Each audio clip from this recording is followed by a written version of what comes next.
कैलाश पर्वत के बारे में कुछ ऐसी बातें हैं जो आज भी रहस्य बनी हुई हैं। साल 2001 में चीन के लोगों ने कुछ ऐसा देखा जिसकी वजह से कैलाश पर्वत पर चढ़ने पर प्रतिबंध लगा दिया। दुनिया का एकमात्र इंसान है जो इस चोटी पर पहुंच पाया है। और आखिर क्या कारण है कि कैलाश पर्वत पर अगर कोई चढ़ने की कोशिश करे तो 2 साल के भीतर ही उसकी मौत हो जाती है। और सबसे हैरान करने वाली बात यह है कि साइंटिस्टों को भी ये नहीं पता कि इसके आसपास अगर कोई इंसान है तो उसकी उम्र 2 गुनी स्पीड से कैसे बढ़ सकती है। और कुछ लोगों का कहना है कि कैलाश पर्वत के अंदर संभाला नाम का एक प्राचीन शहर छिपा हुआ है। आइए जानते हैं इन सारे सवालों का जवाब आज के इस वीडियो में। भारत और चीन के बीच 1962 में एक बहुत बड़ा युद्ध हुआ था। इस युद्ध के दौरान भारत में बहुत से लोगों को नुकसान हुआ और भारत की बहुत सारी जमीनें चाइना के पास चली गई और कैलाश पर्वत का क्षेत्र भी चाइना ने हड़प लिया। उसी समय से लेकर अब तक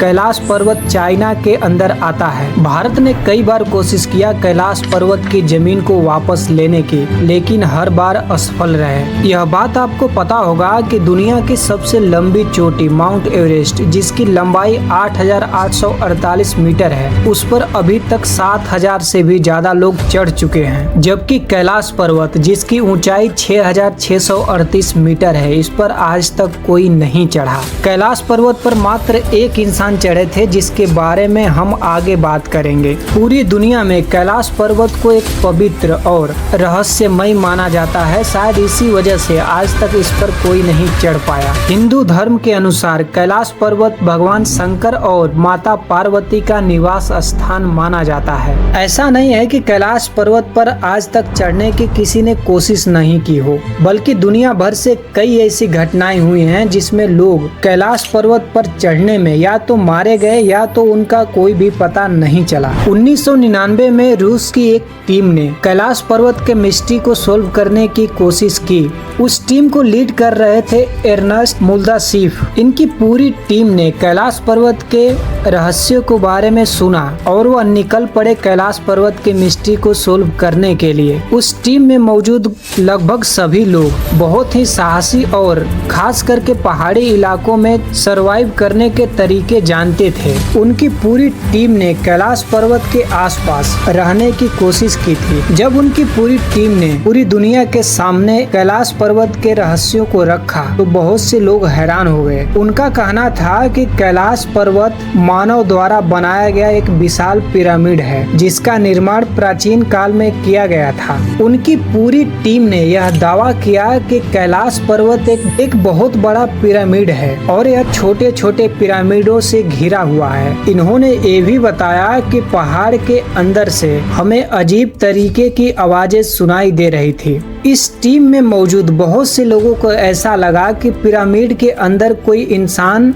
रह रहा है, क्योंकि इन लोगों को इंसानों की बात करने की आवाजें भी सुनाई दे रही थी। कैलाश पर्वत के आसपास जो भी लोग आए उन्होंने महसूस किया कि उनके नाखून और उनके बाल बहुत तेजी से बढ़ रहे हैं, मानो ऐसे जैसे लगा कि समय बहुत तेजी से चल रहा हो। और यही सब कारणों की वजह से लोग यह सोचने पर मजबूर हो जाते हैं कि कैलाश पर्वत के अंदर जरूर कोई न कोई बहुत बड़ा रहस्य छिपा हुआ है। कुछ लोगों ने यह भी बताया कि कैलाश पर्वत के आसपास जब वो मौजूद थे तो उनको एक अजीब तरह की ध्वनि सुनाई दी। कई लोगों का कहना है कि यह ध्वनि डमरू की तरह सुनाई देती है, जिसको सुनने पर ऐसा प्रतीत होता है कि कैलाश पर्वत पे खड़ा कोई इंसान डमरू बजा रहा हो। हमारे साइंटिस्ट यह बताते हैं कि बर्फ के पिघलने से ऐसी आवाजें सुनाई दे सकती है, लेकिन असल में इसके पीछे का राज क्या है यह बहुत से लोग नहीं जानते। कैलाश पर्वत का रहस्य केवल ध्वनियों तक सीमित नहीं है। कैलाश पर्वत के आसपास मौजूद लोगों ने दावा किया, खास करके रात के समय में 7 रंगों का लाइट यानी दिव्य ज्योतियां दिखाई देती हैं। उन्होंने यह भी बताया कि यह रोशनी इतनी तेज होती है कि आसपास मौजूद चीजें बहुत ही क्लियर दिखाई देने लगती हैं। वैज्ञानिक आज तक इन रोशनियों के पीछे का कारण नहीं समझ पाए हैं। नासा के कुछ साइंटिस्टों का कहना है कि कैलाश पर्वत पर मौजूद चुंबकीय बल आसमान के साथ मिलकर इस अद्भुत प्रकाश का निर्माण कर रही हो। लेकिन असल में इसके पीछे का राज क्या है, आज भी साइंटिस्टों को नहीं पता है। क्या आपने कभी सुना है कि कैलाश पर्वत को पृथ्वी का केंद्र बिंदु या एक्सिस मुंडी कहा जाता है? कई धार्मिक और प्राचीन लेखों के अनुसार कैलाश पर्वत वह स्थान है जहां स्वर्ग और पृथ्वी का मिलन होता है। इसे ब्रह्मांड का धुरी या मेरुदंड कहा गया है, जो समस्त जीवों और ब्रह्मांड के ऊर्जा का केंद्र माना जाता है। कई सारे प्राचीन ग्रंथों में यह बताया गया है कि मेरुदंड वह स्थान है जहां पर धरती और आकाश आपस में मिलते हैं और यही वह जगह है जो पूरे पृथ्वी को संतुलित बनाए रखती है। अब आइए जानते हैं उस इंसान के बारे में जिनके बारे में यह कहा जाता है कि यह दुनिया के एकमात्र ऐसे इंसान थे जिन्होंने कैलाश पर्वत पर चढ़ाई किया था। कहा जाता है कि तिब्बती बौद्ध साधु मिलारेपा ने 11वीं शताब्दी में इस पर्वत पर चढ़ने की कोशिश की थी और वह उस पर्वत पर सफलतापूर्वक चढ़ भी गए थे। वह एक महान योगी और सिद्ध पुरुष थे जिन्होंने तपस्या की और इस पर्वत पर चढ़ने की भगवान शंकर से अनुमति ली और इस पर्वत पर चढ़े थे। उनकी इस चढ़ाई के बारे में कई सारे ग्रंथों में लिखा भी गया है और 11वीं शताब्दी से लेकर के अब तक ऐसा कोई भी इंसान नहीं हुआ जो इस पर्वत पर चढ़ सका हो। कैलाश पर्वत पर चढ़ने की सबसे आखिरी कोशिश 2001 में की गई थी। उस टीम को चीन ने खुद भेजा था जो टीम स्पेन से आई हुई थी और चीन की सरकार ने उस टीम को पूरी तरीके से कैलाश पर्वत पर चढ़ने की अनुमति भी दी थी। हालांकि यह टीम भी कैलाश पर्वत की चोटी तक नहीं पहुंच पाई। दुनिया भर के लोगों का और हमारे धरती पर मौजूद बहुत से साधु संतों का मानना है कि कैलाश पर्वत एक पवित्र स्थान है और इस पर चढ़ाई करना यानी देवताओं का अपमान करना माना जा सकता है। इसी वजह से कैलाश पर्वत पर चढ़ना पूरी दुनिया में बैन कर दिया गया है और शायद कैलाश पर्वत ही एक ऐसी चीज है जो इंसानों को बताता है कि कुछ चीजें इंसानों के सोच से परे होती हैं। कुछ चीजें और कुछ स्थान ऐसे होते हैं जिनको छूने के लिए पैसा या शक्ति होना जरूरी नहीं है, बल्कि एक भौतिक ज्ञान होना चाहिए और उस इंसान के अंदर एक ऊर्जा होनी चाहिए, तभी जा करके वह कैलाश पर्वत पर या कैलाश पर्वत की चोटी पर चढ़ सकता है। चीन ने देखा कि शायद कैलाश पर्वत के अंदर कुछ ऐसे रहस्य छिपे हुए हैं, इसी वजह से कोई भी इंसान इस पर नहीं चढ़ पा रहा है। इसको देखते हुए उसने एक बहुत बड़ा निर्णय लिया। उसने एक टीम को आदेश दिया कि कैलाश पर्वत की चोटी तक हम हेलीकॉप्टर से लैंड करेंगे। शुरुआत में सब कुछ ठीक लग रहा था, मौसम भी बिल्कुल साफ था। उस हेलीकॉप्टर में मौजूद पूरी टीम बहुत खुश थी।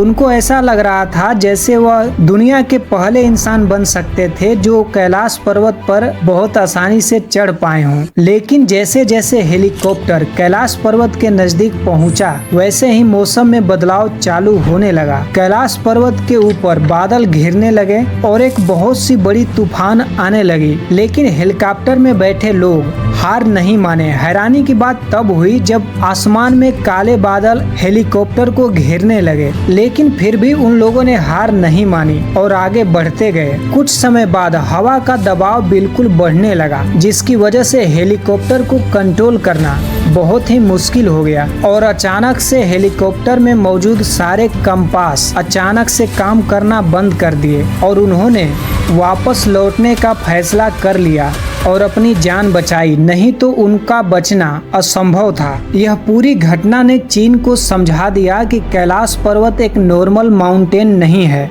और उसी समय से लेके आज तक चीन ने कोई भी कदम नहीं उठाया कैलाश पर्वत पर चढ़ाई करने की।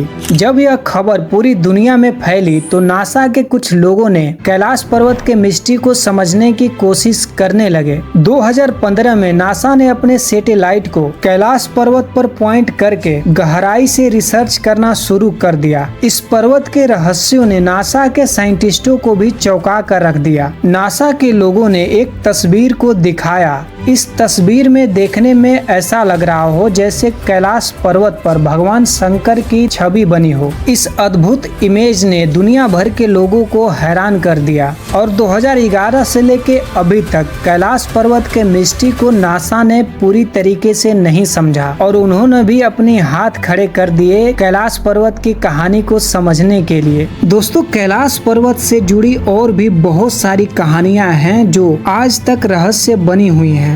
हमारे हिंदू धर्म ग्रंथों में यह भी बताया गया है कि कैलाश पर्वत के अंदर एक पूरा का पूरा शहर बसा हुआ है जिसका नाम है संभाला और यह भी कहा गया है कि इसी शहर में विष्णु के सबसे लास्ट अवतार कल्कि का जन्म होगा। ऐसा कहा जाता है कि संभाला शहर को वही लोग देख सकते हैं जिनके मन में कोई पाप ना हो और जिन्होंने अपनी जीवन में हमेशा सच्चाई का साथ दिया हो। दुनिया भर के साइंटिस्टों ने पूरी जोर लगा दी है कैलाश पर्वत के मिस्ट्री को समझने के लिए, लेकिन आज भी वो असफल हैं। हमें उम्मीद है कि इस वीडियो में बताई गई हर एक जानकारी आपको अच्छी लगी होगी। आपको क्या लगता है, क्या कैलाश पर्वत की जमीन जो आज चीन के पास है वह भारत के पास वापस आनी चाहिए? अपना ओपिनियन कमेंट में जरूर बताइएगा और अगर आपको जानकारी अच्छी लगी हो तो आपसे रिक्वेस्ट है कि चैनल को सब्सक्राइब जरूर कर दीजिएगा।